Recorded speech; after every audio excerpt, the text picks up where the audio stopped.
In this video, I wanted to go over high pass and low pass filters on an equalizer.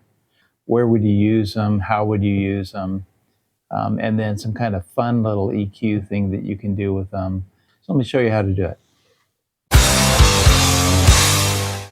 So one place to use a high pass filter is on guitars. When you have a mix with a bunch of instruments, sometimes the guitars can cloudy up the low end because you have a bass guitar and drums in that same area in a mix.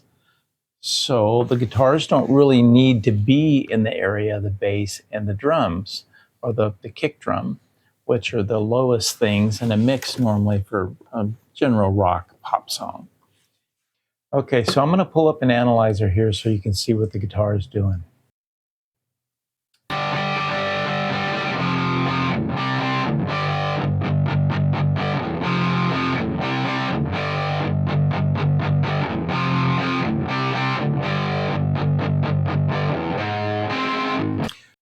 Okay, so you can see by having this analyzer on that there's some low end energy here in the guitar that's really not needed.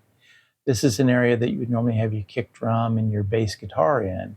So by removing it, turning it off on the guitar, it leaves more room for the kick drum and the bass guitar. So a high pass filter, HPF.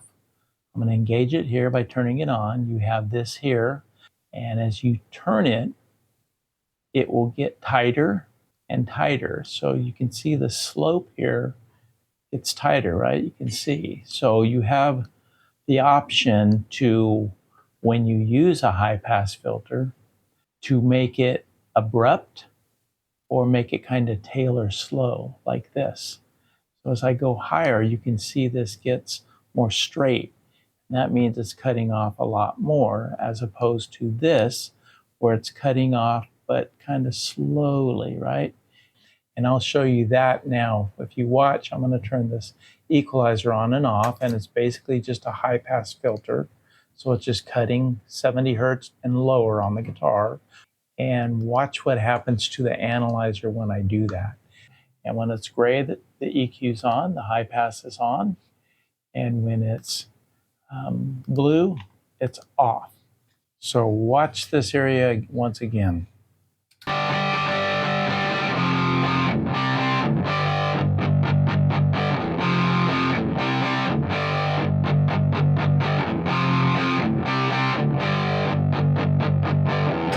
Can you see the difference? I'll do this one more time. When I turn it on, you'll see that there's nothing under this area anymore. Okay, so once again, here's off. See all that low end energy? Off.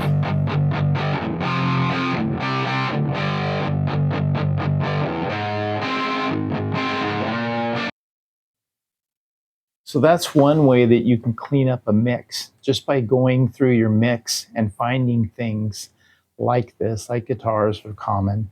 You can find other instruments that are maybe taking up space that they don't need to. There's only so much space in a mix. And by getting rid of some of the mud that isn't really sound or complementary sound, you can clean up your mix. So let's hear it with the band.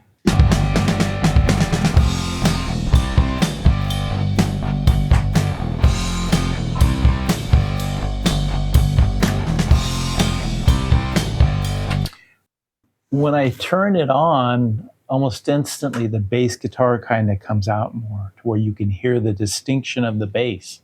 And the guitars still sound good and clear, and it gets rid of the mud. Let's talk about low pass filter. So for a low pass filter, one use would be a bass guitar. And let's play the bass guitar with no EQ, and let's see what happens here.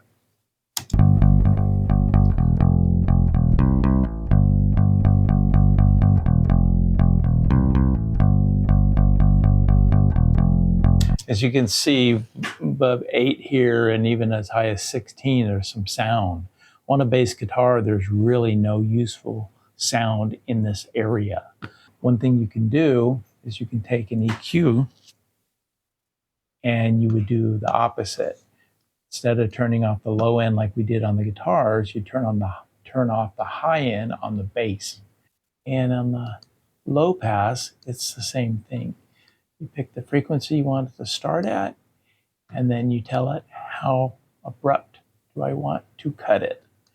As you can see here, this is almost straight up and down.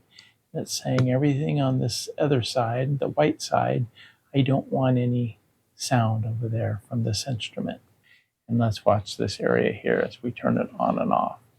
And this is what's going to happen. We're going to turn off the high end on the bass, and let's watch here.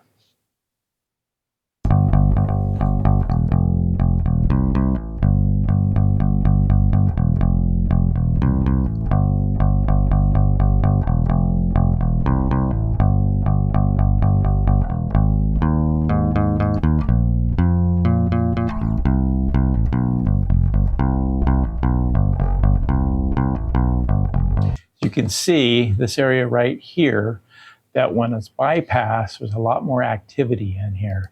You can see when I turn it on, it goes way over here. So I get a lot back, and that leaves room for vocals and guitars. Okay, I said there was another thing that you can use high pass and low pass. Of course, there's many things. These are just a couple ideas for you. Use them on drums, use them snare drum to get rid of the bass drum in the snare drum, etc. But here's one kind of fun thing to use it on. Okay, so here's a fun thing to do with a high pass and low pass, and it was kind of popular a few years back, but if you take the high pass and the low pass and you bring them both up quite a bit, put it on a vocal, you get a neat telephone sound. Let's listen. Here's without. And ask her to dance. I hope this will lead to some fine romance. And then let's hear it on. And ask her to dance. I hope this will lead to some fine romance. Ooh, I fell in love. So that's kind of a fun way to use a high pass and low pass filter. So have fun with this. Thanks for watching, and we'll see you next time.